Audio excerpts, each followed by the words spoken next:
Hello, everybody. Thank you so much for joining us today for our regular Thursday lectures. I hope that your day is going great. And with holidays just around the corner, we are thrilled that you decided to spend this Thursday evening with Education USA Ukraine and learn more about what it's actually like studying in the US. But before we get started, let me just briefly introduce myself. As some of you may already know, my name is Victoria and I'm the outreach coordinator for the Education USA network here in Ukraine. We are, of course, part of the global network of the US Department of State, which consists of over 435 international student advising centers in more than 100 countries. So, as the official source on US higher education, we of course understand that the process of applying to the US may be quite different from that in Ukraine. So we are here to help you every step of the process and answer questions from beginning to end. Today, we're going to focus specifically on studying in the United States as a Ukrainian student. Have you ever wanted to make your dream to study in the US a reality? Do you want to know how to make the most out of your US college experience? Which resources are available for students on campus? And of course, what are some of the do's and don'ts in the US? Well, we're going to talk about all of these and more. It is my pleasure to welcome Alina Zabigайло, a Ukrainian student who is currently studying Business Administration and Music at Альфреда University, New York, and Marію Kudіnu, a Ukrainian student studying at Tufts University, Massachusetts, who will give you an inside scoop on the application process at American colleges and universities, putting together a competitive portfolio, essay writing, seeking funding, and of course, what it's actually like studying in the United States. I would like to encourage you to stay active and put all of your burning questions in the comments. I'll be sure to monitor them and make sure we do not miss a single one. And it is my pleasure to welcome Maria to the stage. Maria, it's such a pleasure to have you with us today. Please take it away. The floor is yours. Sure. Can you hear me well? Okay, great. So my name is Maria or Masha, and I go to Tufts University in Boston, and here are some quick facts about me. Can you see the presentation well? So essentially, I'm a transfer student. I'm sorry, can I have a second? And I don't know, maybe you can go first and then I will go. Thank you. Of course. Alina, would you like to take it away? I believe Maria is having some technical difficulties. Please turn on your mic. I believe it's off. Okay, no worries. We are having some technical issues, but everything should be okay in a moment. While we wait, I'll of course carry you through the session. So once again, for those of you who maybe haven't heard of Education USA, we of course always offer accurate, comprehensive, and unbiased information about opportunities to study at accredited colleges and universities in the United States. And the last session of the month is, of course, always dedicated to getting to know Ukrainian students studying in the US and chatting to your peers about what it's actually like studying in the US. What does the process look like? What are the best ways to communicate with admission officers? And how can you really make the most out of your stay in the United States? Of course, our lovely students today are part of the Education USA family and have been former competitive college club students and receivers of the Opportunity Funds aid from the US Department of State. So it's lovely to have our amazing students returning to us and sharing their experiences and their perspective on studying in the United States. It's always amazing to reconnect with students and really get the sense of how Education USA here in Ukraine can actually change lives and make dreams possible, make them a reality. It's amazing to hear also from aspiring students in the audience today who can really give an inside look about your dreams studying in the United States and what are some of the things you're struggling with. You should always remember that you can always sign up for a free consultation with one of our lovely Education USA advisors and of course receive all of the information on your burning questions. You can get all the newest information on application requirements, but of course preparing for standardized tests, learning about how to craft a convincing motivation letter and make sure that everything works properly. So let us get back to our students. Alina, can you hear us? Yep. Can you hear me now? Fantastic. Yes, brilliant. Go ahead, please. The floor is yours. Okay, so here I just wanted to talk about my way to the USA, basically. And I study at Альфреда University, so I'm originally from Kyiv, but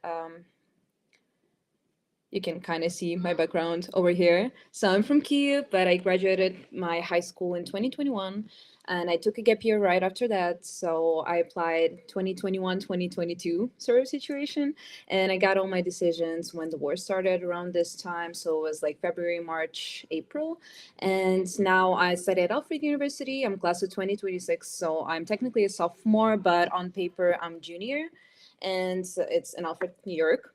I'm double majoring in Business Administration and music. So that's what I kind of do in here. My process was kind of a very, very long process, first of all, because I really wanted to study in the United States for a while. And what I realized, I really, really needed to explore my why. So these were kind of like the points why I decided to study in the United States in the first place. Extracurriculars are very important for them. So that was important for me as well, because I was doing a lot of things, all sorts of things during school, but I couldn't do it in one place. I had to drive, run all over Kyiv, basically, to do all these things. And in the US, it's all on campus, which was amazing for me. I found it very, very interesting. So I really wanted to apply and see how it goes. Then more opportunities, obviously. All of us continuously hear how is it cool to study. You can study abroad, you can double major, you can major in minor, which are different things. You can just study all sorts of things. And again, I was curious the whole time. I was undecided for the most part, so it was very interesting for me to kind of explore what I can do. So that was one of the reasons, and as well as just flexibility of it, because you can just choose your own classes. I've never done that in Ukraine. All of us know about it. It's schools and higher education, all universities and colleges, you cannot really do that. You just have your mandatory schedule. I kind of wanted to avoid that. I wanted to do it by myself. So that's kind of the thing for me. These were my whys, but I just kind of suggest to figure it out early on so you can understand, is it for you or is it not? Because European education is a huge thing as well, but it's very different. Then what I started doing is, again, exploring early, because there's so many things. It's more than 3,000 universities in the United States, all sorts of things. They're rural, urban, suburban, it can be city, it can be small village, it can be in state, it can be out of state. Student population is very important. Is your school huge or is your school small? Альфреда University, where I go to, we have 2,500 students. It's not that much in comparison to anything else. Then it's universities 20,000, which is insane to me. So that's not what I wanted to do. That's why I figured that this college might be my match. So I feel that's very important, as well as student faculty ratio. The same thing. It can be one professor for 14 students or something like this, or one professor for 50 students. It really, really depends on the class size, how friendly, how communication was going to go with professors. I feel that's very important. Financial aid for international students, because universities are very costly, and I feel figuring out whether your college gives financial aid to international students or not early on is going to narrow down your decision, basically. The same goes with majors, minors, certificates. Is there anything you want to do in the university? Is there anything you want to study? Because if you want to study computer science and your university doesn't have it, why would you apply there in the first place? Then research opportunities, acceptance rate, how hard is it to get to the university, and sports, anything you find very important for you, just kind of try to figure out, does it have it or not? Balance your list. The whole, every single time you go on Google, you're just oh, how do I get my lists? What do I do? How do I choose my universities? It's one of the hardest processes. You have to balance it. You have to have rich schools, target schools, and safety schools. That's how they call it. Rich schools are basically something that is very, very hard to get into. Acceptance rate is going to be 5%, which means they only take 5 out of 100 to their school. Target school is basically something you it's your match with your exam results, with your application, there is like a good chance that you're going to apply and get in your target school, but it's still pretty challenging. And then it's safety school. It's something you can easily get into. So I feel like that's very important to balance it out. So that's what I would suggest. So Common App, that's pretty much the first place you start applying, because this is the website where you can apply for your universities all in one place. For the most part, they all offer it. You can apply to your universities through one website. So it's like 20 universities, which I did. This was my case. And I applied through Common App, through one website, and you have to get a lot of essays done, a lot of things. There's like essays, your profile, your activities, what do you do, how do you want to impress your university, your tests, everything. So the deadline, if you are applying right now, you know that because it's coming up very soon. It's usually January, February, like 1st of January, 15th of January or something like this. And this is like basically your application on this website. Then it goes exams and transcripts. For the most part, you have to choose whether it's going to be IELTS or TOEFL. These are English proficiency exams. I chose IELTS for myself, which I really, really enjoyed, kind of. Basically, they're trying to test your English skills. And I've heard there is a Duolingo exam right now. I've never faced that, but a lot of universities accept it anyways, but you have to check it on the website. You have to, but for the most part, for international students, you have to show them your level of English, because you have to study in English after all. Then it's going like SAT or ACT. These are exams, they're testing language and math. You can kind of see a little like on the presentation, a little like score breakdown for SAT exam. It's a lot to it. It's very complicated. It's very like American exam. So it's very, very American college related. And it's very optional right now because of COVID. A lot of people couldn't get it done. The same kind of happened to me, but then I still did it. This was this time after COVID, before war, where I could actually go and pass my exam. I didn't really use it. Again, it was very, very optional. But if you want to basically make your application even better, you can get a good SAT score, and universities will take it into consideration. Then you have to translate your school's transcripts, which was pretty easy, but you have to go to somewhere because it has to be marked as an official translation. You cannot really translate it yourself, but grades are still important. Like universities kind of look at you fully at everything you do, but grades are pretty important, especially for very competitive schools.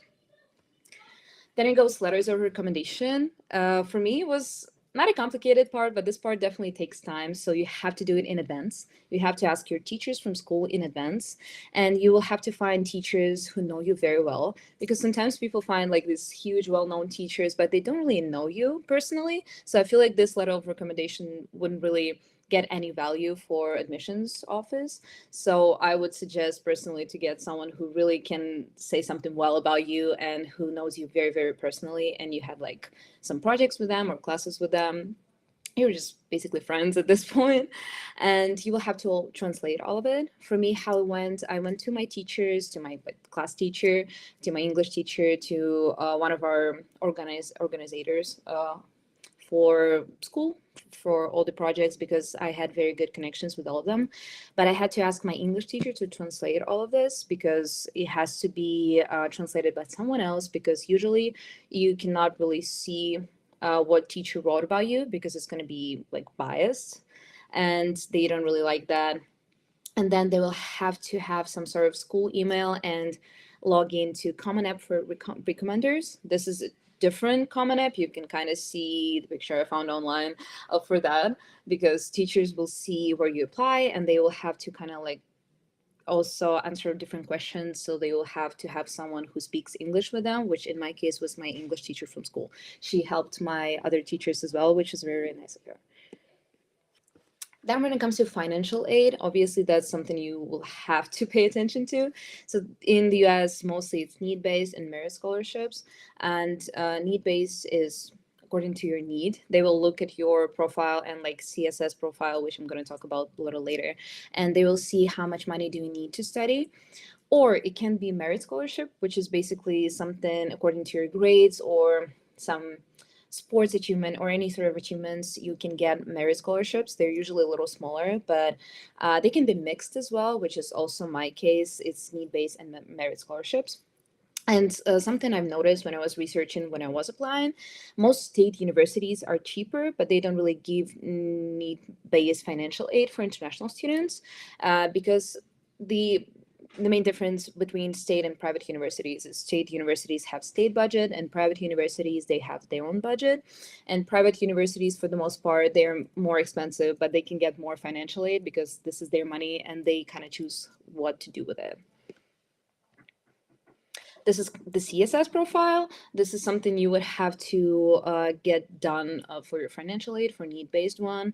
And it's just a lot. There's a lot of questions about all sorts about your profits, about your parents, everything money connected. They want to know how much money do you have and how much money can you pay for college.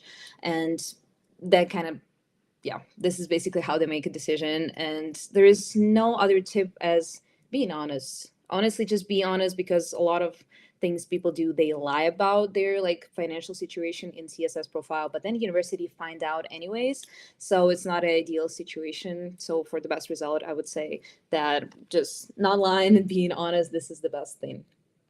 So that's what I did for my application. And as I mentioned before, like February, March, I started getting my notifications of like acceptance or not acceptance. I applied to like 20 colleges and I got in 7 of them. And surprisingly, it was pretty hard to make a decision out of these colleges. And again, you would just have to figure out what is very important for you and which college is your perfect match. So for me, I chose Alfred University, and I just want to kind of show how this experience went.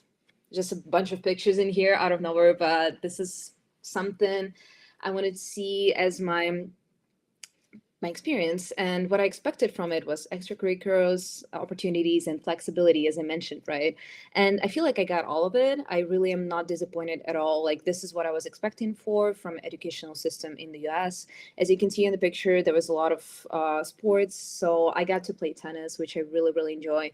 And I got to combine it with double majoring, which is music and business administration for me. Like, fun fact, I applied as a communications major. I got into university as communications major. And then I switched to business administration, and then I added music major. So it's just very, very flexible. You can change anything you want, which gave me an opportunity to perform a lot on stage and record my music, because we have this recording studio for one of our clubs, which is, again, amazing for me because we have more than 100 clubs on campus, and I'm pretty involved with it. And our radio station gives us an opportunity to record podcasts, as you can see in the corner of the presentation. We started doing that, and that was definitely out of my comfort zone. I've never done that before. You can also see Vareniki in here. This was our Ukrainian presentation with Ukrainians on campus. We were trying to kind of share our culture with Americans and with other international students. It went extremely well, and it's also funded by universities. So all these clubs, events, you can get money for it from university, and you can just do whatever you want. It just gives you an opportunity to share your culture with the world.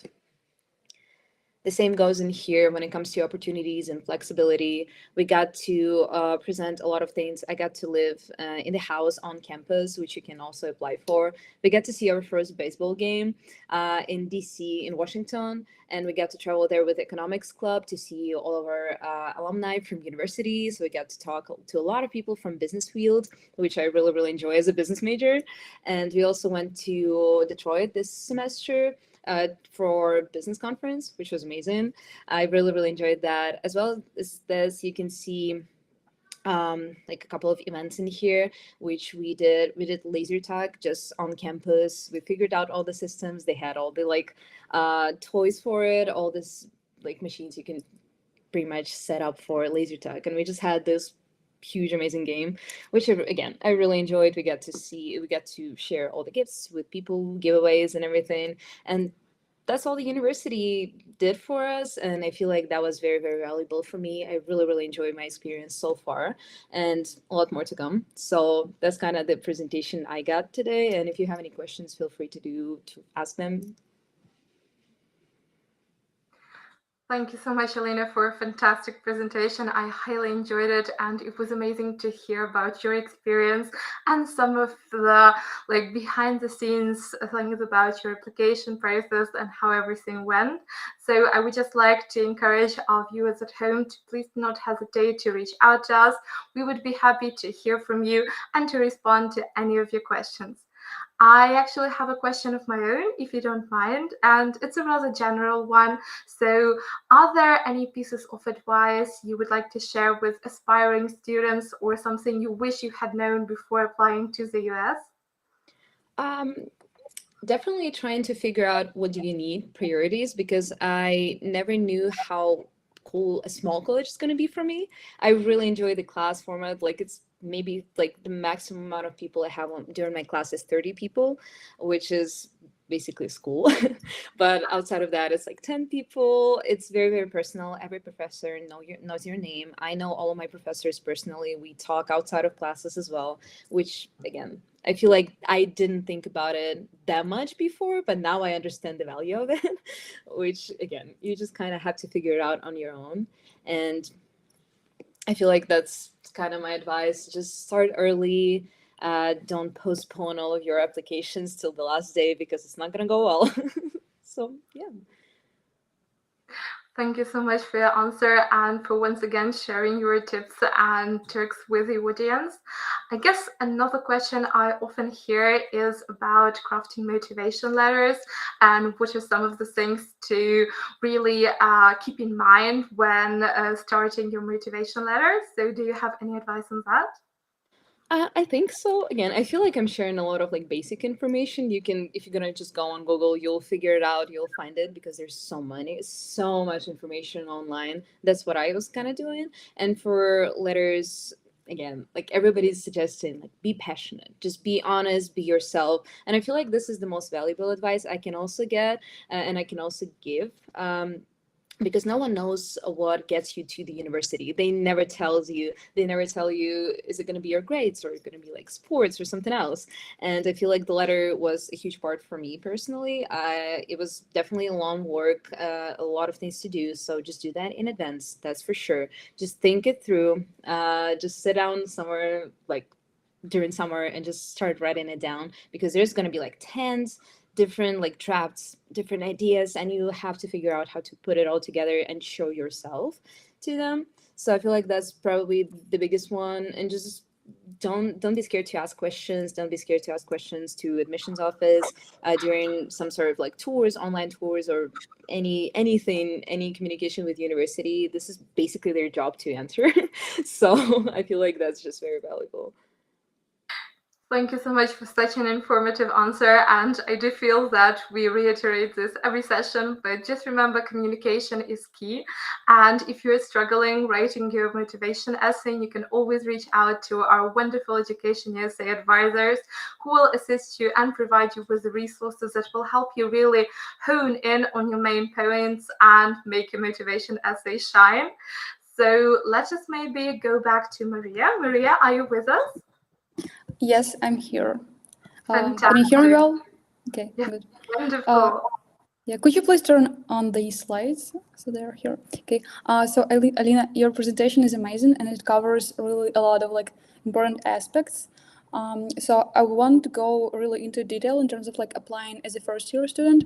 But if anyone has questions about applying as a transfer student, I can definitely answer them. But well, you just need to be prepared to collect more documents. So you will need to present your transcripts from your previous school. Like I presented my transcripts from a college in Dnipro.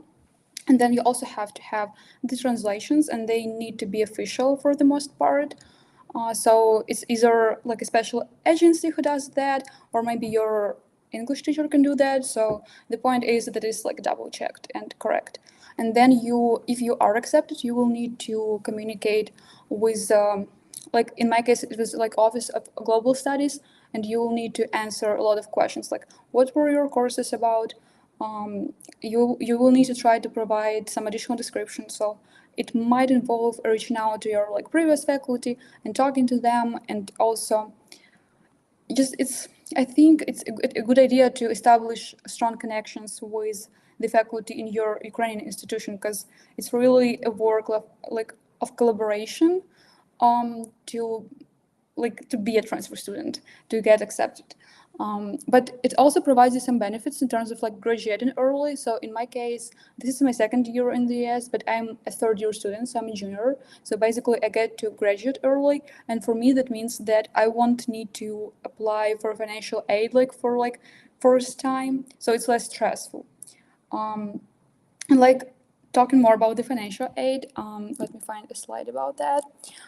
So Tufts University, I go to Tufts University, is a school in it's in between of Medford in Somerville in Massachusets, and it has campuses in Boston too. So in my case, I could submit either CSS Profile or ESFOP Profile.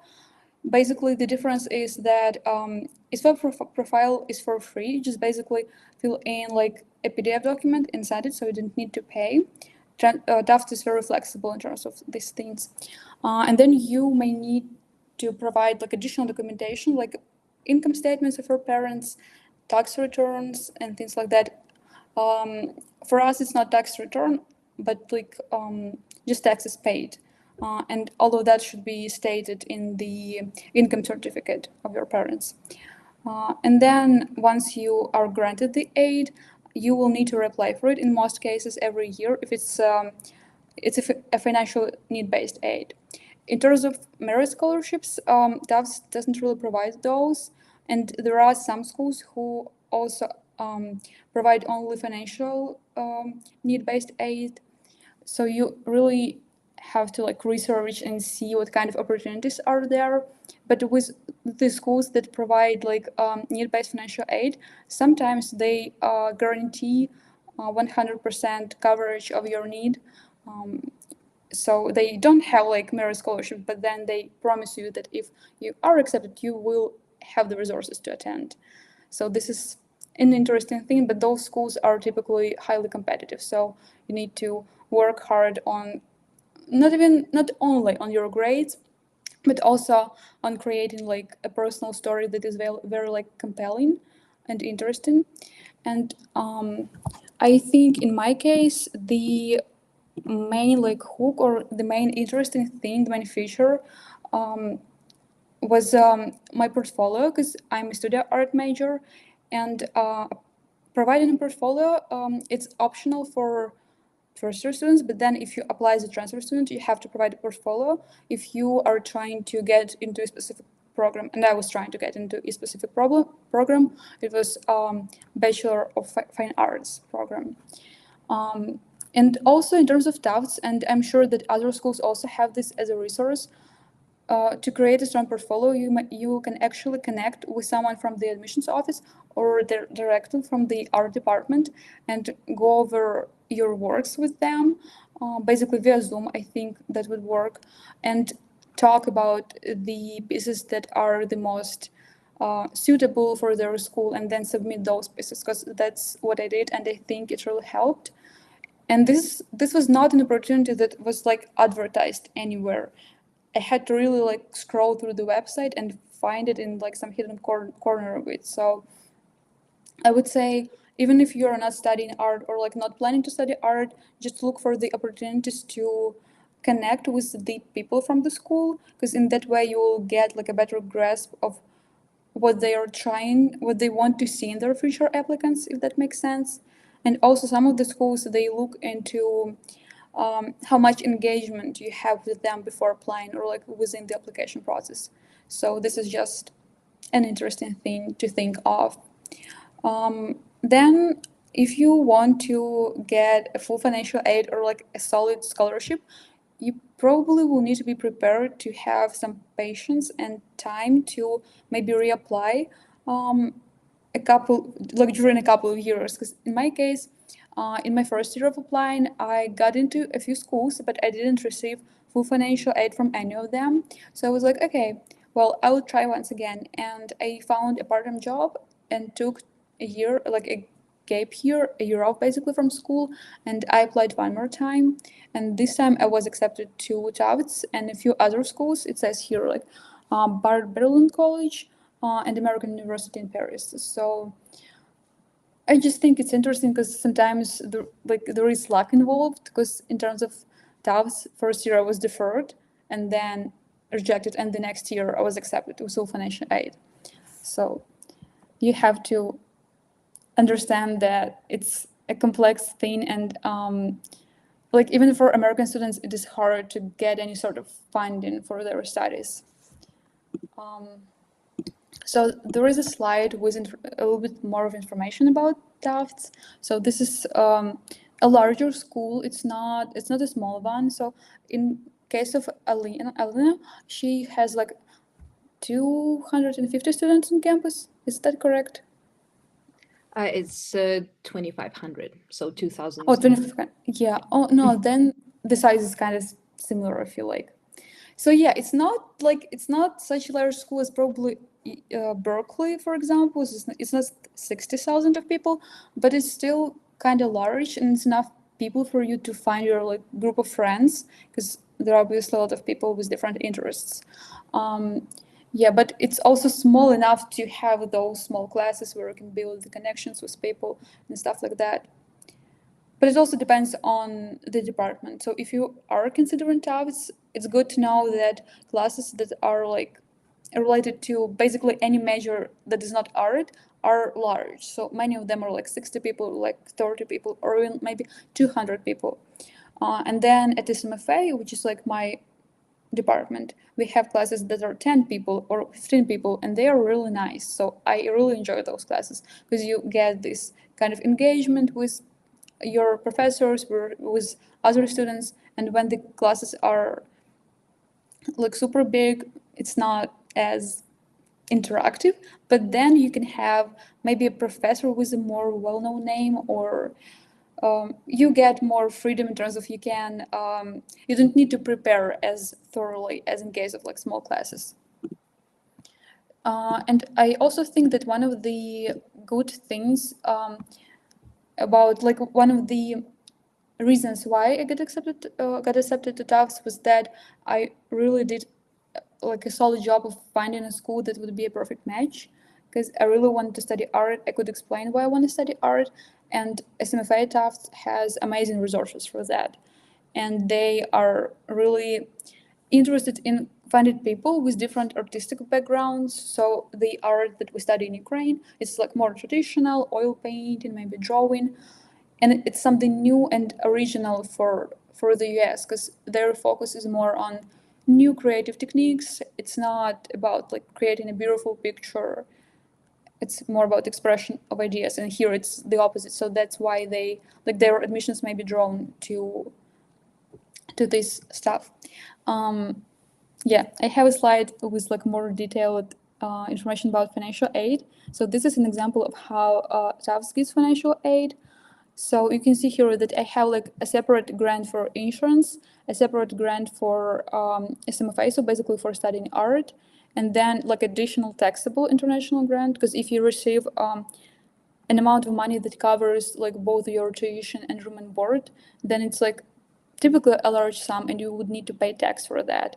But Tufts covers the tax part. So your financial aid journey, it continues while you are studying. It's not over. You will have to fill in like tax forms and just talk with advisors about the ways to, I don't know, if you need more money, you have like the ability to discuss that, but also you still need to think of all of that.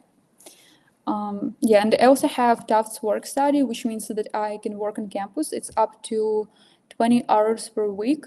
And I work as, I basically do social media for one of the departments, art departments. And it's nice, but it's also, you have to like consider that it's not a like large sum of money. So you need to think of how much money you actually will need and not rely solely on your work on campus for that.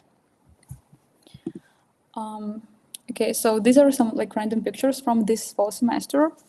And you can see here like the painting that I did. I actually just finished it and like wrote an essay about that. It's the one with the red flower. Then there are some pictures with screens. So the picture on the upper right corner is an installation by one of our teacher assistants in my video class. And on the left, in the lower corner, you can see my work. It's like 2-channel installation. So basically there are 2 screens and they play videos, like different videos simultaneously. And this is basically what I did this semester. And this course, it involved creating the video work, editing it in Adobe Premiere Pro, and then assembling the screens. So we actually put up those TVs on the wall ourselves. So this is like very interesting. And then there is a picture of my class sitting just on the floor watching the videos from another installation. A picture with a lot of people is my photo class. And then at SMFA, we often go to museums and galleries in Boston. And we have this great like public garden where you can draw. And it was like an in-class activity to draw 2 plants. And this is my sketch and the flowers. It's like in the right lower corner. And then there is just another picture of me like around installation in Boston and a picture of my class again. And yeah, in terms of essay writing, I don't think, I mean, I'm not sure how helpful that it would be, but if you want to, if you want some kind of technical advice as to how to make the essay engaging, it's good to start it with some interesting fact or generally like anything that does not talk about your like direct goal, but rather like you need to slowly introduce the reader to the main concept via I don't know, just catching the attention, like grabbing the attention. There's also a lot of information on that on the internet, so I think you can find some good examples of essays like that. But it's also important to say that it works mainly for undergraduate admissions, and on the graduate level, you'd probably need to be more like serious. So yeah, this is probably it. So if you have any questions, feel free to ask. Thank you so much, Maria, for a great presentation and for sharing some insights into your journey to US study. It was amazing to hear about, once again, your experiences on campus and the way you went about finding your program. And once again, I would like to encourage our lovely viewers at home to please reach out to us and feel free to ask any questions you may have about studying in the United States. On my side, I will, of course, take any questions that have to do with advising or getting ready to apply to the university or college of your dreams. And while we wait, I actually have a question of my own, if you don't mind. And that would be about putting together a competitive portfolio. So Maria, how did you go about picking the pieces that you felt best showcased your work?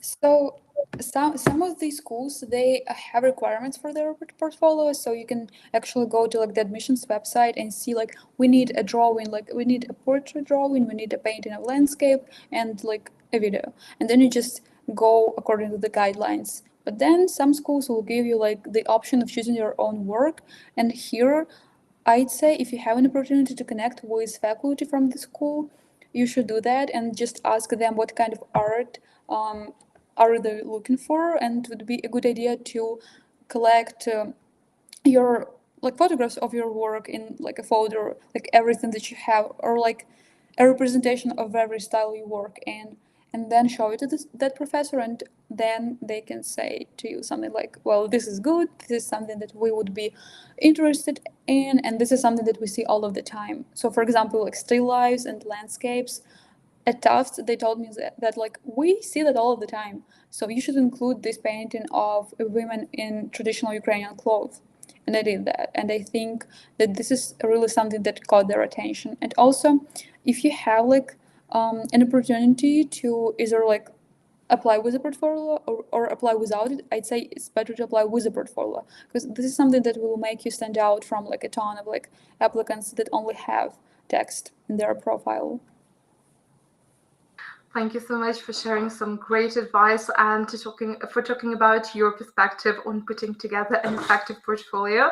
And I guess another thing that I often hear students ask questions about would be working on campus and what are some of the ways that you can research job opportunities, or what are some of the requirements that international students have to meet to work on campus?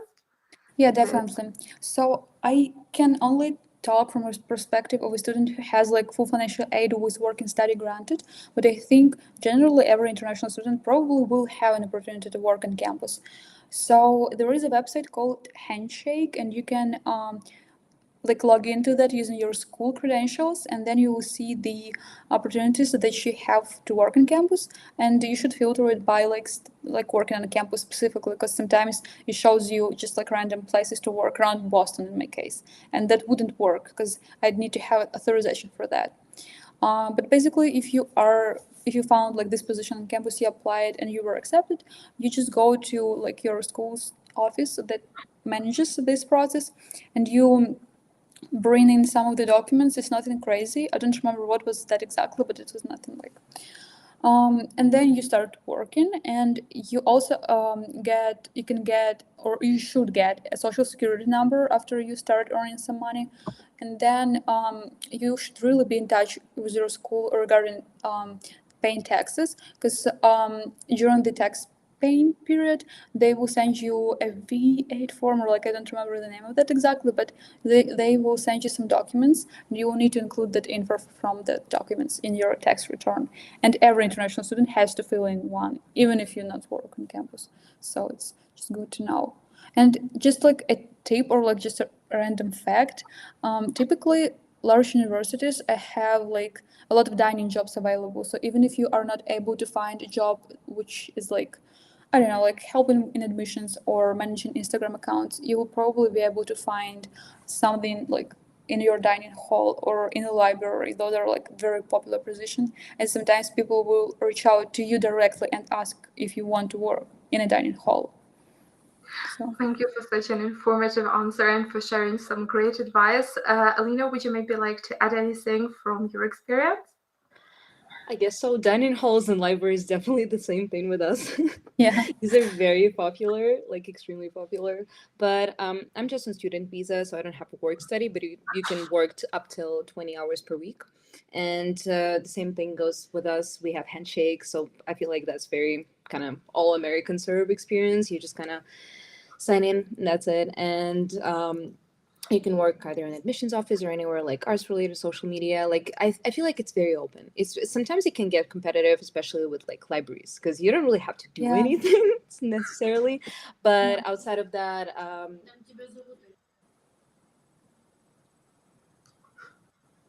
Yeah, thank you so much to both of you for such wonderful answers. And I just would like to give a final call out to our viewers. If you still have any questions or maybe hesitant about reaching out, please feel free to write us a question in the comments, or just share your experiences. Have you enjoyed today's session? Have you learned something new for yourself? Have you decided to sign up for a free consultation with EducationUSA?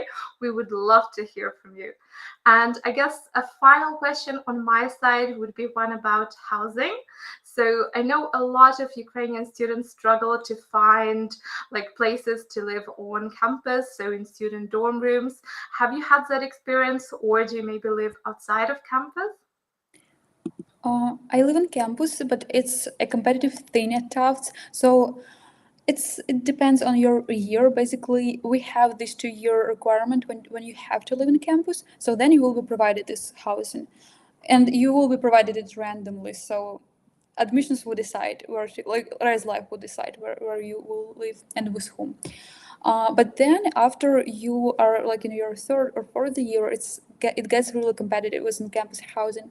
In my case, we have the lottery, so you apply by a certain deadline, and then you receive a number, and depending on that number, you select your housing. So if your number is good, then you apply earlier than other people, and you can select whatever there is available. Then if you don't get the lottery number, you are placed on the wait list, and you wait. and then you fill in the any available space. But we also have the opportunity of living in thematic dorms. So Alina, you mentioned that you live in a house. So I also live in a house, and my first year I lived in arts house. So it looks just like an American house. It's not like a dorm. And then now I live in German house, and for that I applied specifically. I filled in an application, wrote an essay, had an interview, and I basically live with some of the German exchange students and other Americans who study German. So it really depends on the school, but yeah, it can get competitive, definitely. So you have to just look for any opportunities available, and even if you don't want to live in a thematic dorm, you should apply for it, because it's going to be your backup plan if you don't get lottery number. Thank you so much for sharing your experiences, Maria. Alina, would you maybe like to add anything? Yeah, I feel like for us it's very different. It's definitely very random. We have some freshman dorms completely just for first year students. Some of them we have just for sophomores and transfers. Then we have suites and apartments, so it's kind of different. You can get a dorm, you can apply specifically for suite, which will be like a little apartment of yours. The same with apartments, just a different amount of people. Suites is usually 6 people, apartments 4. Then we also have specialty houses. Some of them are language house. This year it's French house, so if you speak French fluently, you can apply to live there with other French speaking people. Again, they can be French, they can be American speaking French, so it's different. Me personally, I applied for honors house. We have honors program, as every university pretty much has, but it's very different university to university. For us, we basically have to take additional classes and have to maintain a certain GPA. It's 3.5. And we applied as a group to the house, so now we live in the house. But outside of that, I don't think it's that competitive. You will 100% get a chance to live on dorm, but it depends on which dorm. It really depends. So you have to be lucky or apply early or have some sort of plan. So yeah. Thank you so much to the both of you for sharing such great experiences, and once again for providing amazing advice to aspiring Ukrainian students. It's been such a pleasure to chat with you and to learn more about your perspective studying in the United States. I would just like to reach out a final time to our lovely students at home, and first of all, thank you for being with us this year. It has been amazing to work with you and to get the chance to hear about your stories and your experiences applying to the US. We hope that you will continue following us and interacting with us into the new year. And for today, I wish you the best of luck. I hope you spend these holidays with your family, and I wish you lots of love, warmth, and above all, peace. I want to say that please do not hesitate to reach out to EducationUSA. Keep believing in yourself, keep persevering, and you will make your dream of studying in the US a reality. Stay safe and stay with EducationUSA. Happy holidays. Bye.